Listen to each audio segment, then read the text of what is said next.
Alright, here I have the new Mako live blade. This is a new room, not mine. It's the guest room, but I have to film in here right now. But this thing, definitely super nice. I don't think they have any in stock right now. But like when they come back in stock, I would definitely recommend getting one, because these things are nice. So just to talk about the specs a little bit. So these handles are 6061 aluminum, and it's anodized, bead blasted. You can definitely feel that. So, and then there's a lot of jimping. Obviously, you have these gills, which honestly, I use a lot more than I expected, especially on like some resets sometimes, like here, like it just gives you extra grip.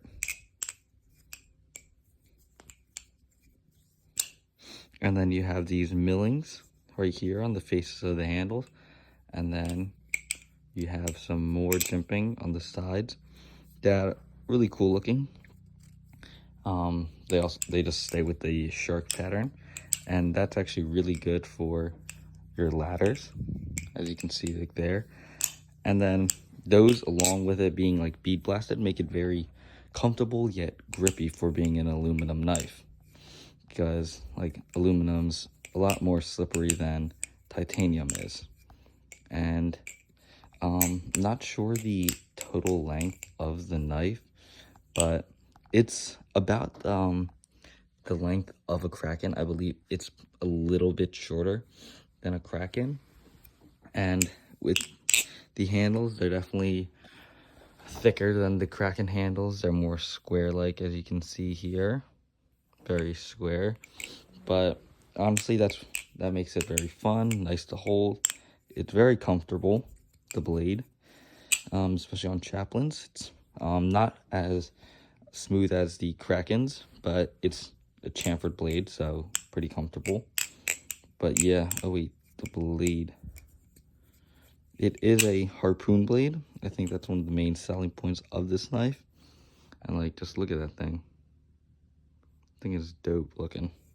Very pointy, very sharp right out the box. I actually cut myself the first flip I did with it, because I think it was on like right there, like that little transfer. It actually cut me a little bit on my knuckle.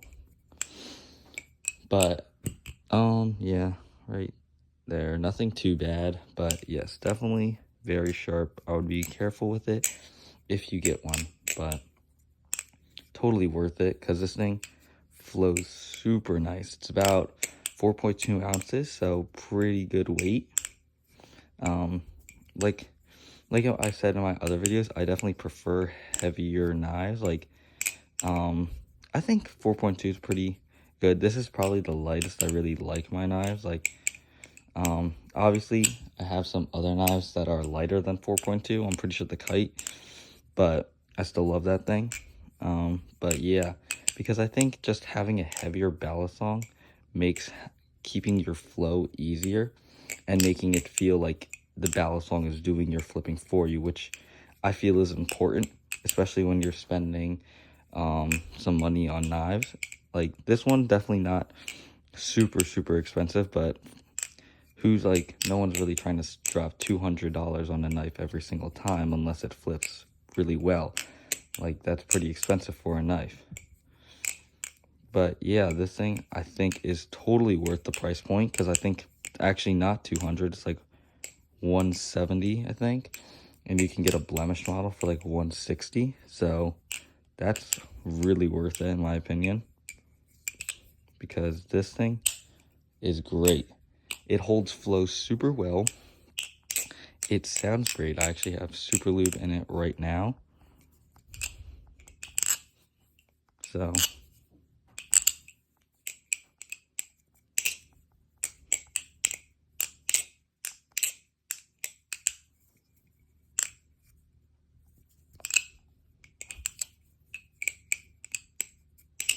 that sounds really good.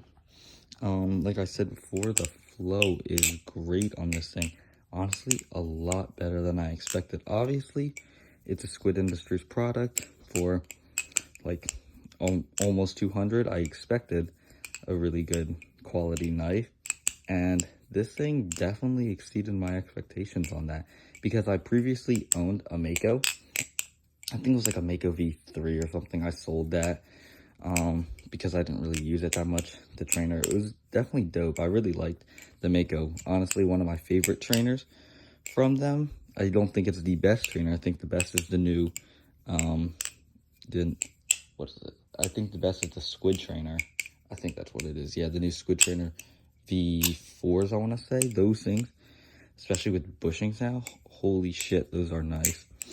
But yeah, I always liked the Mako. I thought it was really dope because I think it was the most of the aquatic, theme that Squid Industries has, because it's literally a shark blade. So that was dope, and I think this did a really good like call towards that, because it's not just a regular Tonto, Bowie, or even like Kukri. It's a harpoon, which I feel is pretty aquatic. So definitely very, very cool. Great decision by Lucas there. But yeah, look at when I'm actually flipping this, it feels very light, honestly, almost lighter than my Kraken. But I think that it's just because the flow carries super well. Like, I find myself when I actually feel it less, and it feels honestly a little bit more effortless doing these short stops like that than with my Kraken. I wish I had it down here to show you, but I actually don't. It's upstairs and I don't feel like walking. A little bit lazy, but maybe I'll stitch it or something a little bit at the end. But yes, not to say that the Kraken's anyway bad. I think it's probably one of Squid's best knives, if not the best, I guess, after the Tsunami. And then I've never tried a Hydro or anything, but this Kraken everyone knows is amazing. I was thinking of making a video, but I was thinking, like, there's already so many videos on the Kraken. Everyone knows it already, so I don't know if I will. Depends how many views this gets, I guess. I'll see if I want to. Because now that it's summer, I do technically have a lot more time to make knife videos. I'm just like not sure what to do because my collection isn't that big, and like I don't want to remake the same video. Like, I always post my iBass, but I'll post this thing more, maybe the kite and Kraken more, maybe even some trainer content. I'll really just see what I'm feeling like. But I forget what I was saying about this now. That it's probably amazing, because it is.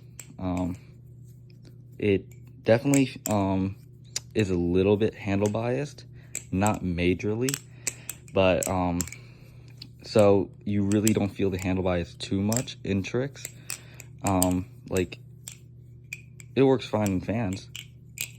Like, it's totally fine there, but it definitely helps carry things just a little bit more, and that makes it feel that much better. And honestly, this is just a super, super awesome knife, and I really love it, and I'm definitely gonna spend some more time with it. That was a little bit weird with the bed. So definitely want to check this thing out more. I would recommend anyone, if you guys are able to definitely get one of these, because it's totally worth it. And I'm not sure how many of them they're making. I'm pretty sure, or I would hope that this is a permanent stay in the Squid lineup. Nothing like a little short thing, kind of like how LDY does. Like, I mean, that's kind of cool, but it also sucks because I wanted like a Corvus, but that was like a limited run, and it doesn't seem like they're making those anymore. The Cygnus, my friend has one, so I can flip all that, but it sucks because like I have a kite, a titanium one. I know they just released that they're making an aluminum kite that's gonna stay in their lineup, but kind of sucks that they won't have the titanium one, because just titanium's a lot better than aluminum in my opinion, more durable. This knife actually feels very durable. I haven't dropped it, obviously, because I just got it in the mail yesterday. I've been babying it like you would with most new knives, but it feels pretty durable. It's obviously on bushings. Did I cut myself again on the same spot? I think I did. No tap. And no play. Super tight tolerances right out the box. Super nice knife. Amazing flow. Great weight. Super comfortable. Would definitely recommend purchasing this knife. I think it's 100% worth every single cent, and it's just an amazing product. Shout out to Squid. Ooh, stabbed the bed, but yeah, look at this. See it?